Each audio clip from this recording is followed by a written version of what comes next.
Daghan kaayo ang mga nindot nga basihanan o rason nga makutlo nato sa balaang kasulatan, labi na gyud mga pagbasa karon nga magpamatuod nga angayan yung tawgon si Maria kay mao man gyud kamatuoran nga inahan sa Dios. Ang pangutana lang, kita ron after more than 2,000 years nga nahitabo ni, mutuo ba ta nga si Maria inahan sa Dios? Tuo mo dili? Unya kun mutuo ta nga siya inahan sa Dios, unsa may atong buhaton? Segunda patron ra ba ni nato dinhi sad ang usas iyang titulo, Birhen sa Pilar. Si Maria man gyapon unsa may atong buhaton? Igo ratang mutuo, kinahanglan do na gyoy buhat, kay matod pa ni Santiago sa iyang sulat, ang pagtuo nga walay buhat patay, dili makaluwas. Nya unsa man pagbuhat sa atong pagtuo nga si Maria inahan sa Dios, labi na gid ning tibuok tuig 2026. Unsa man? Kinahanglan sundo nato si Maria, mahimo sadtang inahan sa Dios. Gilingya imong tupad ing na inahan ka sa Dios. Kinsa dinhi ang mo claim, Pader, ako inahan gyud ko sa Dios. Taasan ka mo? Oh, tanawa, di ba? Joter kayo nya wa pagi siguro. Pwede ba tang mahimong inahan sa Dios? Pwede dili. Ngoban gaduda na yun. So pagkainahan nga si Maria ra may inahan sa Dios. Mga igsoon, lisod ni siya nga misteryo, pero ang Ginoo may nag-design ani mahimo ra gyud. Kay siya man say magbubuot sa tanan, wala may imposible niya. Una nga, kung atong tanawon, una ang Dios nagpadayag nga siya di ay dili usara ka persona. Tulo di ay siya ka persona. Gisulti ni Kristo. Kaya wa man ginakaila sa Dios, way nakakita sa Dios. Ang nagpaila sa Dios, mao si Kristo. Pagkatao na niya. Nya doon na di ay ang Dios na aday persona sa Amahan, doon na di ay persona sa Anak, doon na di ay persona sa Espiritu Santo. Muna kitang mga Katoliko and most of the Christians nagtuo gid ta sa Holy Trinity. Lawom sa na siya nga misteryo. Pero doon na sila'y revelations, labi na gyud diha sa kinabuhi nagipuy-an ni Kristo og sa mahal nga Birhen Maria. Nakaron giunsa man ni Maria aron mahimo siyang inahan sa Dios. Nakighiusa siya niining tulo ka personas. Ug unsa may iyang relasyon sa tulo ka personas nga mao sa duntay angay natong sundon. Nahimo siyang anak sa Dios nga Amahan. Si Maria pinalanggang anak sa Dios nga Amahan. Nga nahimo siyang asawa sa Dios Espiritu Santo. Asawa siya, esposa sa Espiritu Santo. Nga dayon, nahimo siyang inahan sa Dios nga anak, nga nagpakatao. Pagkatao sa Dios nga anak, matud pa si kaduhang pagbasa sa saktong higayon, nagpakatao siya og nahimo siyang anak sa tawhanong inahan. Mao na to si Maria. So si Maria, ang iyang relasyon sa Dios, anak sa Amahan, ang sa tisunod, asawa sa Espiritu Santo, inahan sa Dios nga anak. Biling nga imong tupad ing na musunod kang Maria. Musunod, dili. Kinsay musunod, taas ang kamot. Ang di musunod, gasunod si yawa. Na, wagin mo isa, mga yawanon. Congratulations sa ni Isa. Nakaroon, unsaon man aron mahimot ang anak sa amahan. Pinaagi sa bunyag. Pag bunyag na to, nahimo din tang anak sa amahan. Kinsa dinhi ang wa mabunyagi, taas ang kamot. Nyanganong wa man mo ni Isa sa inyong kamot nga mahimo mong anak sa amahan. Kinsa may muangkon nga ako padil, anak na ko sa amahan, taas ang kamot. Muangkon ba nga anak ko sa amahan? Oh, lagi. Pwede man kang bunyagan, pero di ka muangkon, gamay pa biya ka ato. O giyon sa man ni Maria pag-angkon nga siya gyud anak sa Dios nga amahan, gihigugma niya ang Dios labaw sa iyang kaugalingon. Gihigugma niya ba ang Dios? Nagpakasulugoon siya. Kanabitang moingon, anak, tahura ang imong amahan o ginahan, pagpakasulugoon sa imong ginikanan, pagpaulipon sa imong ginikanan. Muna'y sakto yun na magoy anak na gipanis niya ang iyang amahan kay palahubog kayo niya niingon dayong papa, mura naman kog dili nimo amahan siya, pagpakaamahan sad nako kay magpakaanak ko nimo. Ano ba ang iyang kondisyon ba? Sakto wala? Hay may mag-una, magpakaanak ka o magpakaamahan siya nimo? Di oy, pagpakaanak aron mahimo siyang amahan. Gauna man na kay di man na nimo ikalimod nga wapa siya, di man ka mahimong anak. So di ka makaingon niya, pagpakaamahan ako. Nanagani ka, na anak na gani ka, kay nahimo siyang amahan, imo pa ginang idiman. Mo nang kailangan pa bang i-memorize yan? Na anak gani ka, na tao gani ka sa kalibutan, kay naana siya nga imong amahan. Nganong moingon pa man ka, pagpakaamahan usa, aron magpakaanak ko nimo. Hilasa gud nimo. Muna, ang anak, magpakasulugoon. Si Maria, bisag wa na siya kasabot sa dagan sa iyang kinabuhi. Nakaingon gyud siya, sulugoon ra gyud ko. Di ba kanang sulugoon? Bisag unsa ipabuhat sa agalon, mosunod ra man na, di ba? Ang taktakod ka, naunsa ka diha. Ay na lang diha pagtrabaho. Sunod ra gyud ka. Ay yung supak-supak. Kinsa dinhi ang wa gyud magpasupak-supak sa Dios nga amahan. Taas nga mo. Lingiay mong tupad na kanang color sa imong buhok. Sugo na sa amahan. Ingna ba no? Kanang porma sa imong kilay, unsa mo na, sugo na sa amahan. Ginagmay pa lang na ha, ginagmay pa lang na. Adto tas dako-dako, ug naa kay sakyanan, hain man na nimo giparking karon, sugo ka na sa amahan. Ana, kanang imong pagbuhian ang imong mga iro, nga naara gibuhian ra nimo dasdan, nga naglubog sdan, sugo ka na sa amahan. Ana, kanang imong relasyon na kay uyab o na kay katipon, wa mo'y kasal, sugo din na sa amahan. Kanang pagsigi nimo gamit anang ayude, nagpalaygit pagyog ka, nagsigi pagkagamit anang mga pills, o sa sugo na sa amahan. Ana, tubaga na. Kanang imong pagpangawat anang pundo sa flood control, mga PhilHealth, mga uban pa dihang pundos gobyerno, sugo din na sa amahan.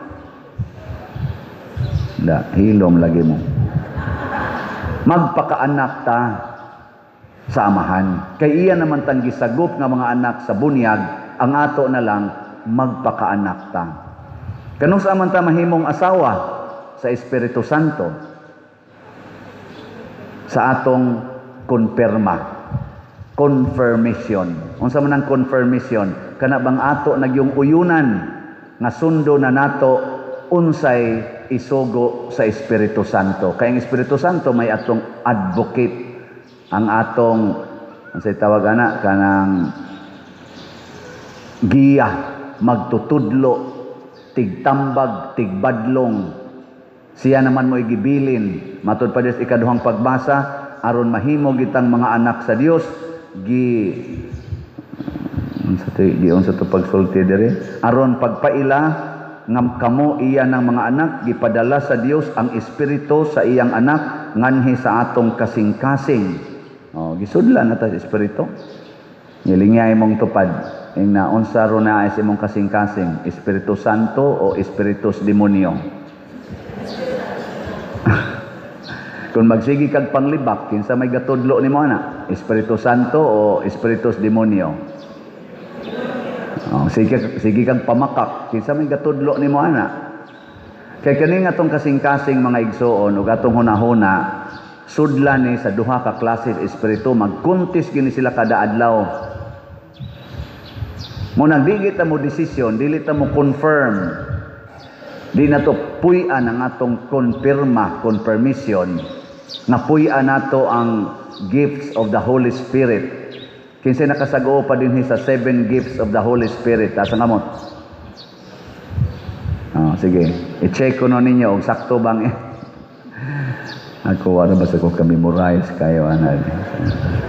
Wisdom, knowledge, understanding, counsel, piety, fortitude, fear of God.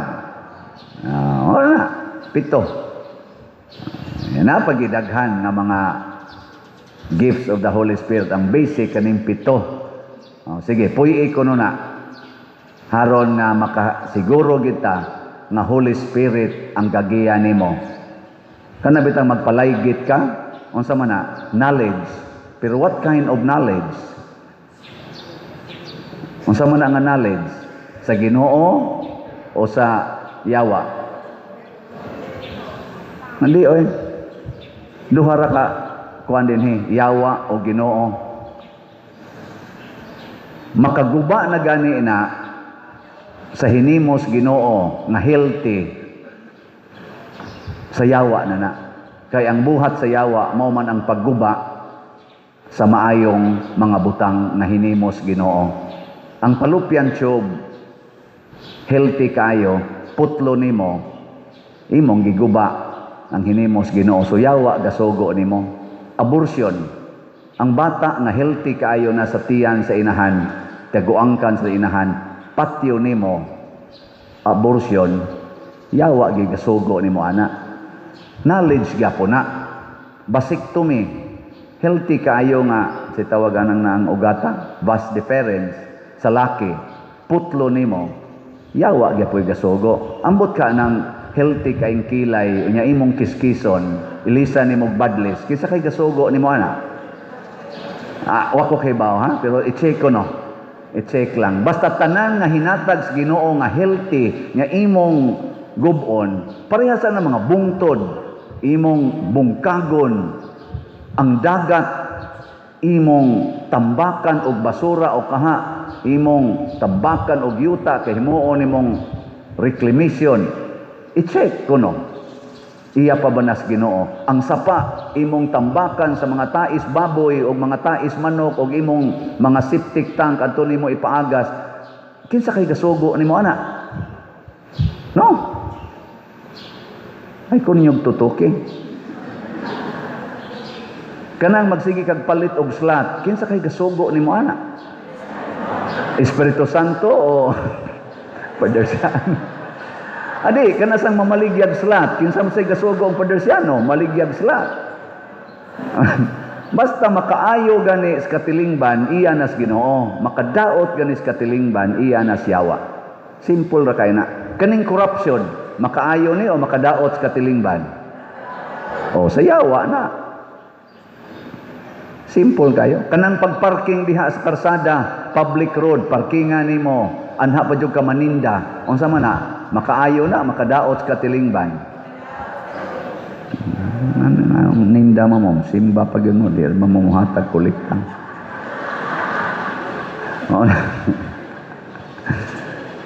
So, kay bao na ta, unsaon aron mahimot ang asawa sa Espiritu Santo. Pinaagi sa atong konfirma, puy-an nato ang mga gasa sa Espiritu Santo. Muna si Maria, nagpuyo yun. Virtues yun ni Maria. Grabe kaayo.